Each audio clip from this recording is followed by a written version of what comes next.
লক্ষ্মীপুর গোয়েন্দা পুলিশ ও চন্দ্রগঞ্জ থানা পুলিশের যৌথ অভিযানে ৫টি দেশীয় তৈরি একনলা বন্দুক ও একটি এলজি উদ্ধার করা হয়েছে।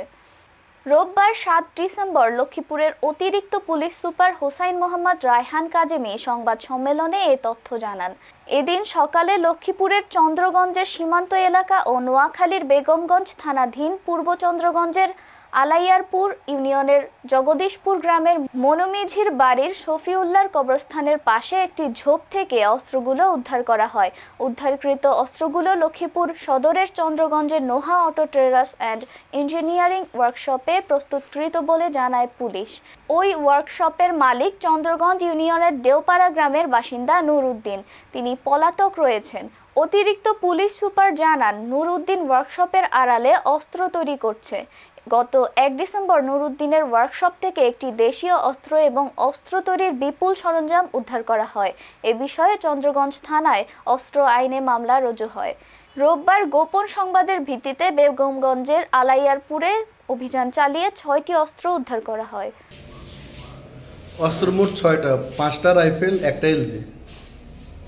নূর উদ্দিনের মালিকানাধীন Noha auto traders and engineering ওয়ার্কশপে প্রস্তুতকৃত ৫টি দেশীয় তৈরি একনলা বন্দুক এবং একটি এলজি উদ্ধারপূর্বক আমরা উদ্ধার করেছি এবং এই ব্যাপারে আমরা আইনগত প্রক্রিয়াধীন আছে।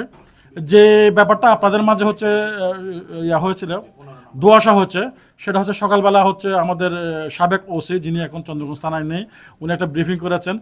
উনি গতকালই আমাদের চন্দ্রগঞ্জ ছেড়ে চলে গিয়েছেন। এটা একটা দুঃখজনক ঘটনা। এই ব্যাপারে আমাদের আইনগত প্রক্রিয়া হবে। আমাদের ডিআই স্যার ওয়াকিবহাল আছেন। ডিআই স্যার আমাকে ফোন দিয়েছিলেন। আমাদের 2 জেলার এসপি স্যার, 3 জেলার এসপি স্যার ওয়াকিবহাল আছেন এবং এই ব্যাপারে একটা আমরা বিভাগীয় আমাদের ব্যবস্থা হবে। তো যে জিনিসটা আপনাদেরকে আমরা জানাতে চাই সেটা হচ্ছে, এখন প্রশ্ন আসতে পারে 1 তারিখ যে মামলাটা হয়েছে সেই মামলার সাথে এই অস্ত্রের সম্পর্কটা। আমি যদি আপনাকে দেখাতে চাই এই অস্ত্রের যে বাট, এবং আমরা 1 তারিখ আমরা যে অভিযান পরিচালনা করেছিলাম আপনারা দেখতে পাবেন। এই দেখেন, এই কারখানায় তৈরিকৃত। এবং আপনি যদি আপনাদেরকে যদি নলগুলো দেখাতে, আপনাদের বুমের জন্য দেখানো যাচ্ছে, যদি আমি বুমটা একটু সরাই, এই যে নলগুলো দেখেন, আপনার এই নলগুলো কালার করে এইটাই। এবং এই কারখানায় যে অস্ত্রগুলো তৈরি হয়েছে এটা একদম আমরা শিওর হয়ে আমরা এটা চালিয়েছি, যেহেতু তার বাড়ি বেগমগঞ্জে, সেটা আমাদের একটা আইনগত ব্যাপার ছিল। এবং আমরা যখন অভিযান